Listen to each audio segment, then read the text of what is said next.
Everyone tells you to quit sugar. Your doctor mentions it, every wellness article mentions it, even random strangers on the internet mention it. But almost nobody actually explains what happens inside your body when you do it.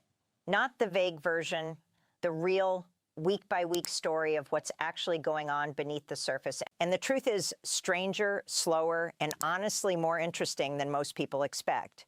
By the end of this video, you'll understand exactly what your body goes through during those 30 days, stage by stage, and why the hardest part isn't what you think it is. Here's the promise of this video. We're going to walk through this timeline the way it actually unfolds, not the exaggerated version you see in dramatic before and after posts, but the real physiological story, what your brain does, what your blood sugar does, and what quietly shifts by the time you reach the finish line. The first few days, why it feels like withdrawal.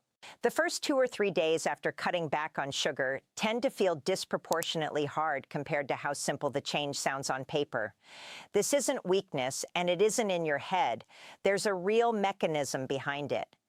Sugar triggers a release of dopamine in the brain's reward pathway, the same general system involved in other reward-seeking behaviors. When that steady stream of quick dopamine hits suddenly disappears, your brain doesn't just shrug it off, it notices the absence, and for a few days, that absence can show up as irritability, low energy, headaches, and cravings that feel far more intense than the situation seems to justify. This is also the stage where blood sugar swings tend to feel the most dramatic. Your body has spent a long time relying on frequent sugar intake to keep energy levels topped up quickly. Without that steady supply, your blood sugar dips more noticeably between meals for the first couple of days, which is exactly why so many people describe this early phase as feeling foggy, tired, or unexpectedly moody. The good news is that this phase is also the shortest one on this entire timeline. For most people, the sharpest edge of it fades within about 72 hours. So here's a question worth thinking about honestly. Have you ever tried cutting sugar before and given up right around day 2 or 3, right when it felt hardest? If so, that's not a personal failure. That's just the exact point where the withdrawal-like phase peaks, and it's almost always the point right before things start getting noticeably easier.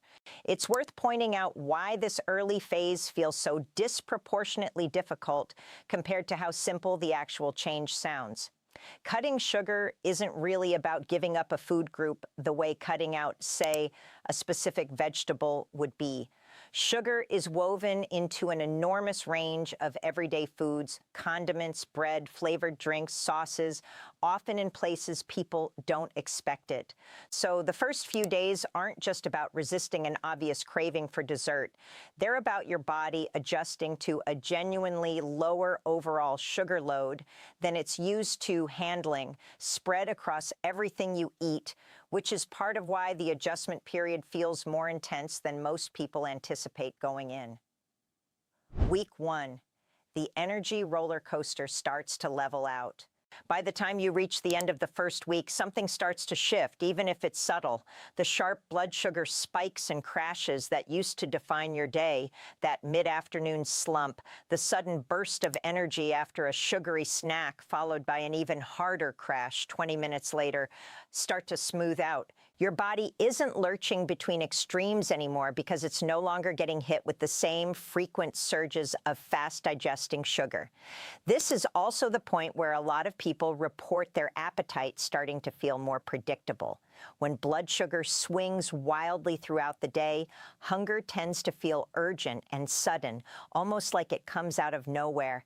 As those swings settle down, hunger tends to arrive more gradually and predictably, which makes it easier to actually listen to your body instead of reacting to a sugar crash disguised as hunger. None of this means everything feels perfect by day 7. Cravings can still show up, especially in familiar situations tied to habits, a certain time of day, a certain activity, a stressful moment. But the physical roller coaster, the one driven by rapid blood sugar spikes and drops, genuinely starts to calm down by the end of this first week for most people. Picture someone who used to reach for something sugary every afternoon around 3 o'clock, not necessarily out of hunger, but because their energy would crash hard at that exact point in the day. By the end of week 1, that same person often notices the crash itself has softened. It's not gone entirely, but it's no longer the kind of dip that feels impossible to push through without immediate sugar. That's the blood sugar roller coaster leveling out in real time, and it's usually the first tangible, noticeable sign that something is genuinely changing, rather than just willpower gritting through discomfort. Here's a question worth sitting with at this point.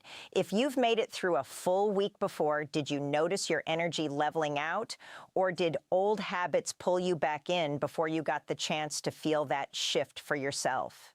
Week 2. Your cells start listening to insulin again. This is where things get genuinely interesting, and it connects directly to something we covered in an earlier video about A1C and blood sugar. Insulin is the hormone responsible for helping move sugar out of your bloodstream and into your cells for energy. When sugar intake has been consistently high for a long time, cells can become less responsive to insulin's signal, forcing the pancreas to produce more and more of it just to get the same effect. Around the 2-week mark of reduced sugar intake, many people begin experiencing measurable improvements in insulin sensitivity, meaning your cells start responding to insulin more efficiently again, requiring less of it to manage the same amount of blood sugar. This isn't a dramatic overnight transformation, but it's a real physiological shift, and it's one of the most meaningful things happening during this entire 30-day window, even though it's completely invisible without a blood test. This matters because insulin sensitivity is directly tied to long-term metabolic health, the same underlying process connected to prediabetes risk that we discussed with A1C. A 2-week reset doesn't erase years of habits, but it does show your body responding in the right direction, which is exactly the kind of feedback that makes the next 2 weeks feel more motivating instead of like a grind. It also helps to understand why this particular shift takes about 2 weeks rather than happening immediately. Insulin resistance builds up gradually over months or years of repeated exposure to high sugar loads. So it makes sense that reversing even a small part of that pattern also takes a little time rather than flipping instantly. The 2-week mark tends to be where the earliest measurable improvements start showing up in research, which is exactly why people who quit around day 3 or 4 never get to experience this part of the story. The most meaningful internal shift hadn't even started yet. Here's a question worth asking yourself right now. Knowing that something this significant is happening on the inside by week 2, even if you can't see or feel it directly, does that change how you'd think about pushing through this stage next time? Week 3 to 4, the quiet changes nobody talks about. By the 3rd and 4th week, a lot of the loud, obvious symptoms have faded, and what's left are the quieter changes that tend to surprise people the most. Reduced sugar intake has been associated with lower markers of systemic inflammation in several studies, and while inflammation isn't something you can feel directly day to day, its downstream effects show up in ways people do notice. Steadier energy throughout the day, improved sleep quality for some people, and occasionally changes in skin appearance, since inflammation and blood sugar spikes have both been linked to certain skin concerns in some research. Picture someone who's made it this far into the process. The early cravings have faded, the energy crashes are largely gone, they're sleeping slightly better than they were a month ago, not dramatically, but noticeably, and they haven't really thought about quitting sugar in days, because it stopped feeling like a restriction and started feeling like their new normal. That shift from active willpower to simple habit is one of the most underrated parts of this entire process, and it usually happens exactly around this stage, not before. Here's a question worth reflecting on. If you pictured yourself at this exact stage 4 weeks in, feeling steady and no longer white-knuckling through cravings, would that be enough motivation to get through the harder first 2 weeks? The most surprising long-term shift, your taste buds actually change. Here's the part that genuinely surprises most people, and it's the reason this entry earns the top spot on this list. Taste perception isn't fixed. It recalibrates based on what you consistently expose it to. When sugar intake has been high for a long time, your taste receptors essentially adjust their baseline, requiring more sweetness to register the same level of satisfaction. This is exactly why foods that once tasted perfectly balanced can start to feel almost sickly sweet after a sustained period of reduced sugar intake. By around the 30-day mark, many people report a genuinely different relationship with sweetness itself. A piece of fruit that used to feel like a boring, low-effort snack can suddenly taste vividly sweet and satisfying. A dessert that used to feel completely normal can suddenly taste like far more sugar than expected. This isn't your imagination, and it isn't willpower. It's a measurable recalibration of taste perception that happens gradually without you consciously noticing it shift day by day.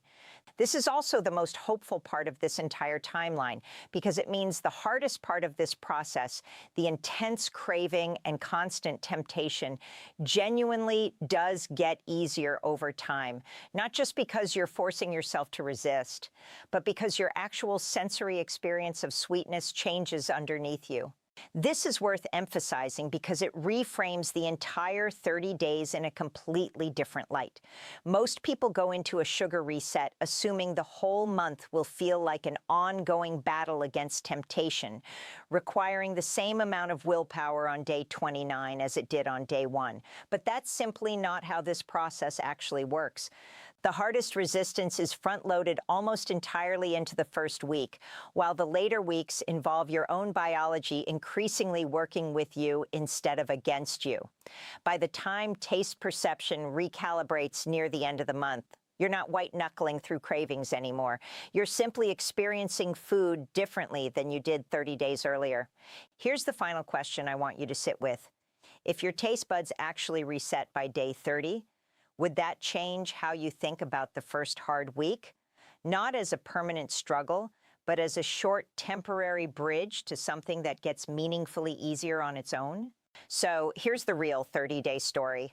The first few days are genuinely the hardest, driven by dopamine withdrawal and blood sugar swings. Week 1 brings noticeably steadier energy.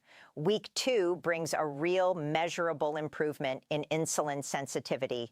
Weeks 3 and 4 bring quieter changes, reduced inflammation, better sleep for some, and a shift from active willpower to simple habit. And by day 30, your taste perception itself has genuinely recalibrated, changing your relationship with sweetness at a sensory level, not just a willpower level.